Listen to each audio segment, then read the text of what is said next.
سیدنا امام حسین شہید کربلا، امام عالی مقام سبت رسول رضی اللہ تعالی عنہ وارضاہ عنہ جب مدینہ طیبہ میں تھے اور آپ کو یزید نے بیعت کے لیے اصرار کیا، اور جانتے ہیں مدینہ کا گورنر ولید بن عقبہ امام حسین کو اپنے گھر میں بلایا، رات کے وقت کہا کہ آپ یزید کی بیعت کر لیں، سب ٹھیک ہو جائے گا۔ آپ نے ایک تاریخی جملہ فرمایا تھا، آج وہ سب مسلمانوں کو یاد ہونی چاہیے۔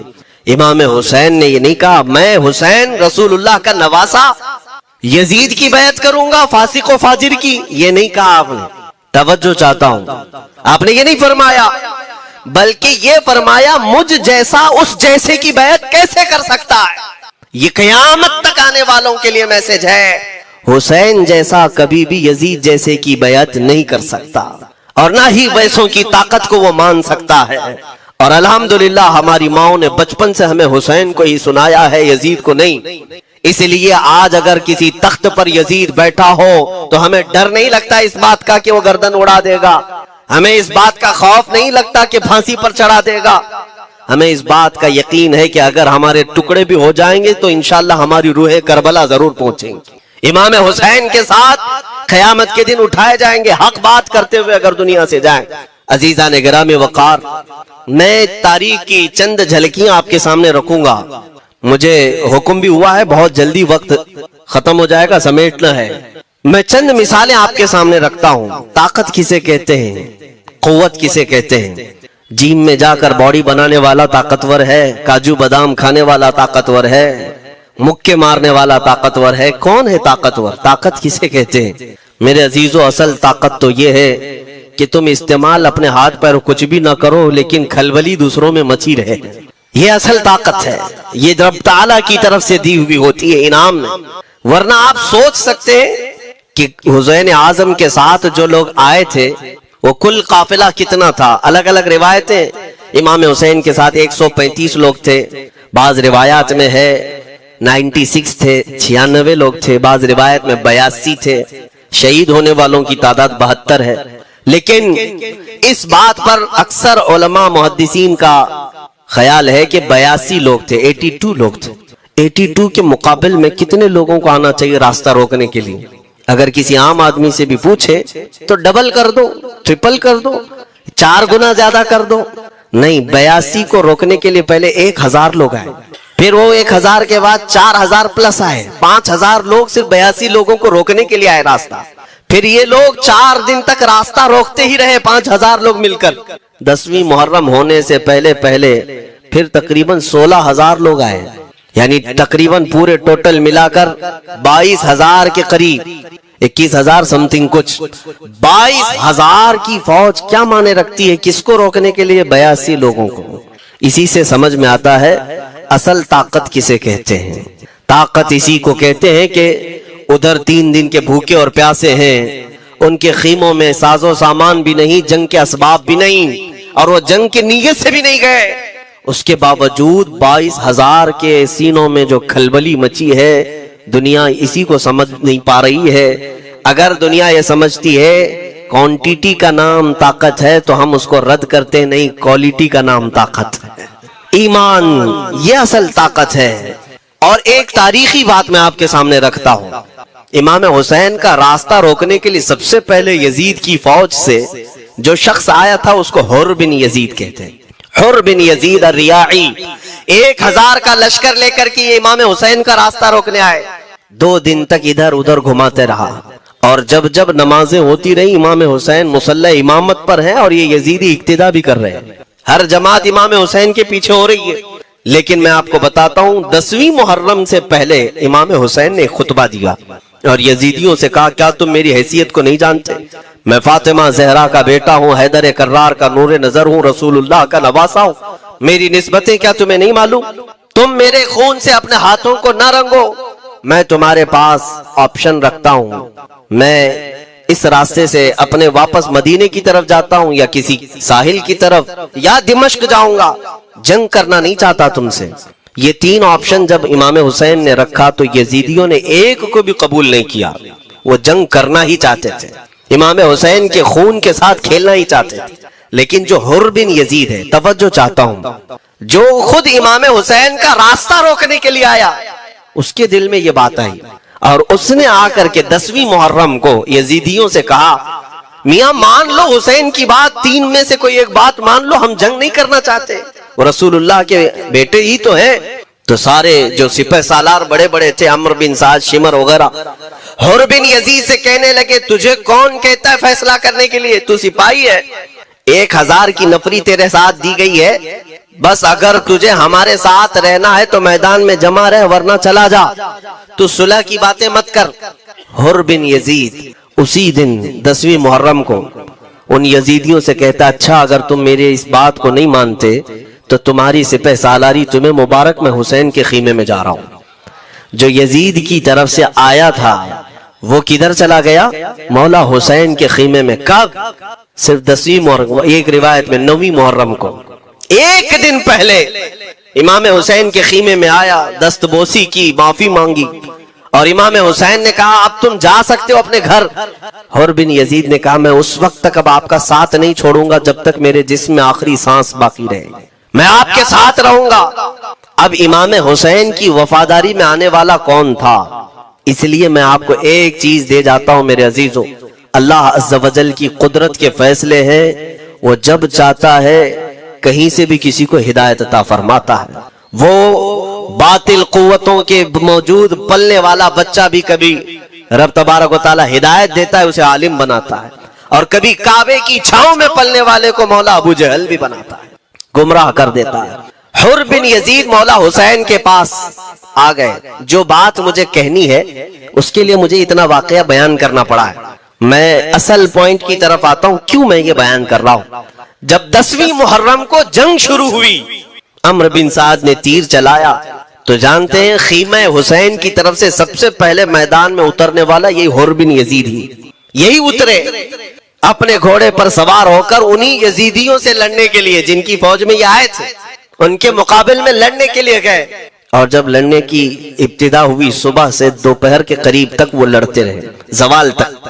اب جو بات کہنا ہے توجہ سے سنو، حر بن یزید نے صبح سے لڑائی کی، بہتوں نے وہاں پر میدان جنگ میں مقابلہ آرائیاں کی ہیں، لیکن حر بن یزید کی جو لڑائی ہے وہ تاریخ میں لکھی ہوئی، آج انہوں نے یزیدیوں کے ساتھ جو جنگ کیا، کئی گھنٹے جنگ کرنے کے بعد جانتے ہیں تنہا حر بن یزید نے 120 یزیدیوں کو قتل کیا، 120 کی تعداد، ایک گھوڑ سوار ایک ہی ہے، 120 کو مار گرایا، اس کے بعد جام شہادت نوش کیا۔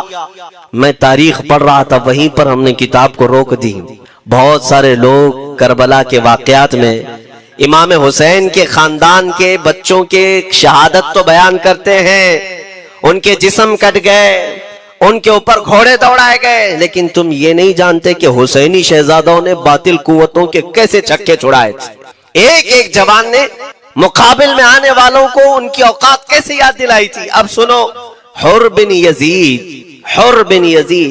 120 کو مار گرا سکتے ہیں، وہ بھی ایک دن پہلے خیمہ حسین میں آنے والا، ایک دن پہلے خیمہ حسین میں آنے والا، بات سمجھ میں آ رہی ہے ابھی؟ جو ایک دن پہلے خیمہ حسین میں آ جائے اس کی طاقت کا حال یہ ہے، جو پیدائشی حسینی ہو اس کی طاقت کا حال کیا ہو؟ میرے عزیزوں، طاقت کسے کہتے یہ سمجھو۔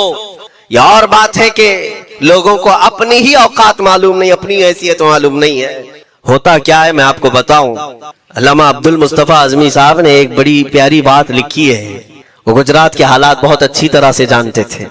آپ نے ایک بہت اچھی بات لکھی جو ہمارے تمام چیزوں سے یا آج کے زمانے میں یہ چیز میچ ہوتی ہے۔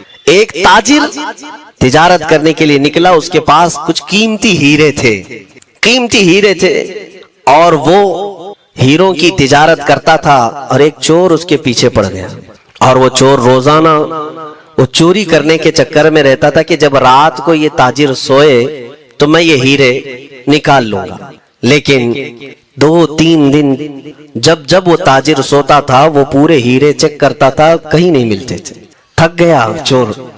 3 دن کے بعد اس تاجر کو اس نے پوچھا، چور نے کہا کہ تم ہیرے رکھتے کہاں ہو؟ دن بھر تو تمہارے پاس ہوتے، رات میں کہاں جاتے؟ تو اس تاجر نے کہا عقل کا اگر تو استعمال کرتا تو تجھے بات سمجھ میں آتی، روزانہ میں تیرے ہی جبے میں رات کو یہ ہیرے رکھ کر خود سو جاتا۔ وہ اپنا نہیں تلاش کرتا، اس کا تلاش کرتا، بلا تشبیہ و بلا تمثیل۔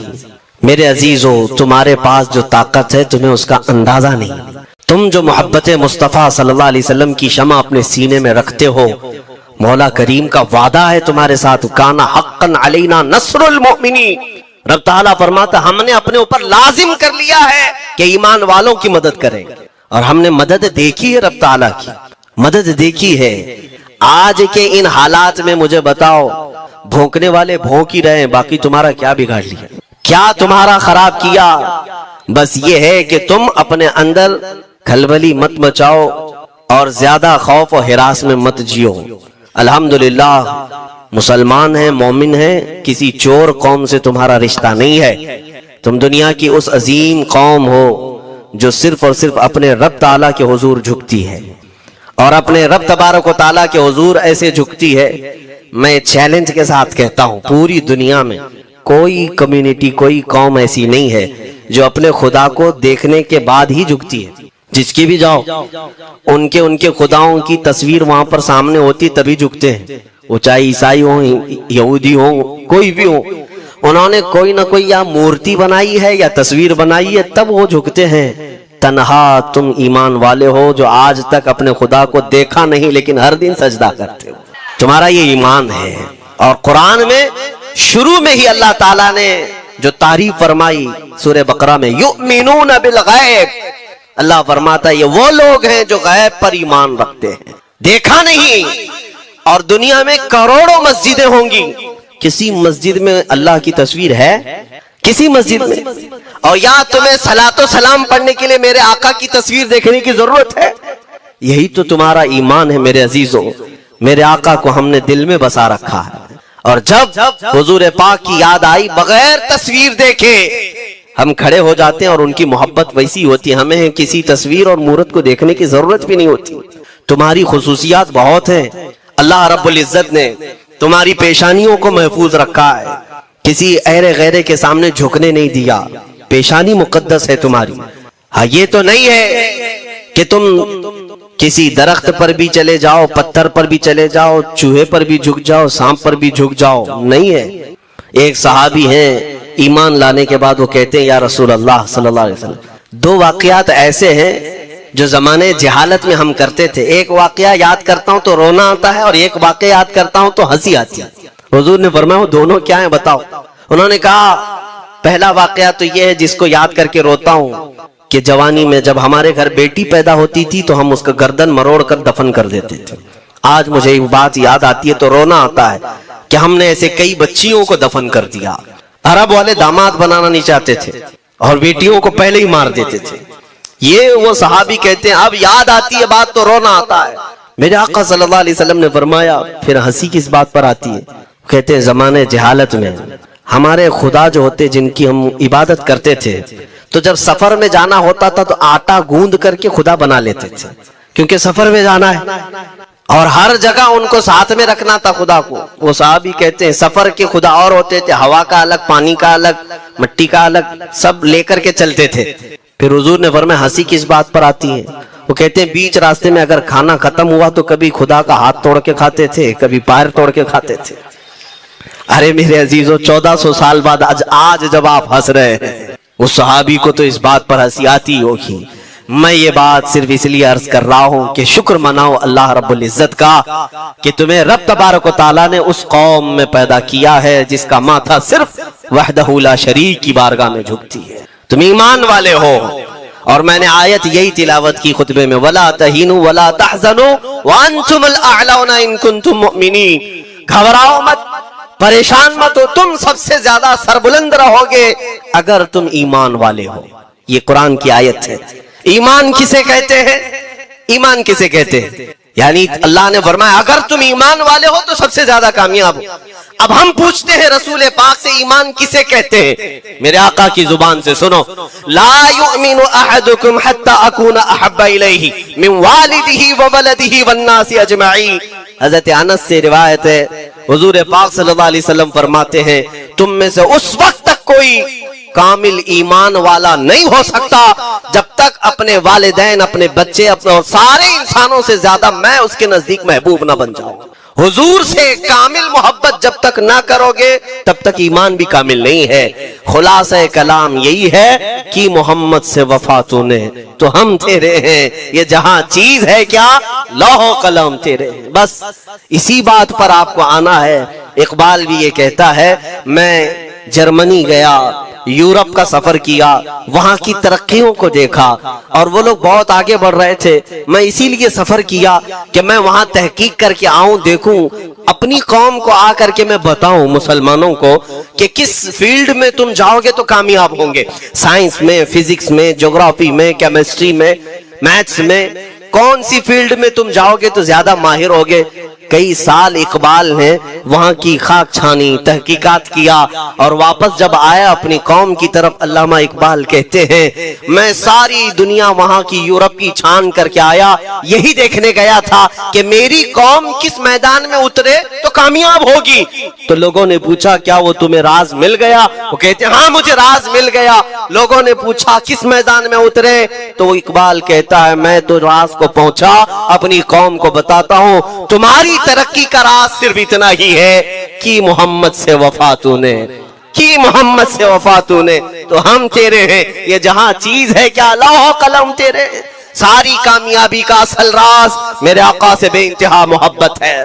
میں دینی شخصیات کی بات اپنی جگہ پر، جس کو آپ دنیاوی علوم کہتے ہیں، لاؤ میتھس کا کوئی بہت بڑا ماہر ریاضی دان یا کوئی سائنٹسٹ آپ کو ایسا لگتا ہو، لاؤ میرے اعلیٰ حضرت امام احمد رضا فاضل بریلوی کے سامنے۔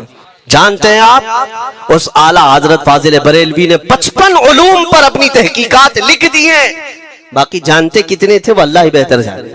ایک بات میں آپ کو بتا رہا ہوں، میتھس میں، میتھمیٹکس میں ان کے پاس ایسی ایجادات تھی۔ ایک کتاب اعلیٰ حضرت نے لکھی ہے جیومیٹری پر، آج کے بچے جو کالج پڑھتے ہیں وہ جانتے ہوں گے، جیومیٹری کی بھی کئی اس میں اقسام لکھی گئی ہیں، اور اعلیٰ حضرت نے ایک کتاب لکھی ہے کشف العلہ عن سمت القبلہ، قبلہ پہچاننے کا علم۔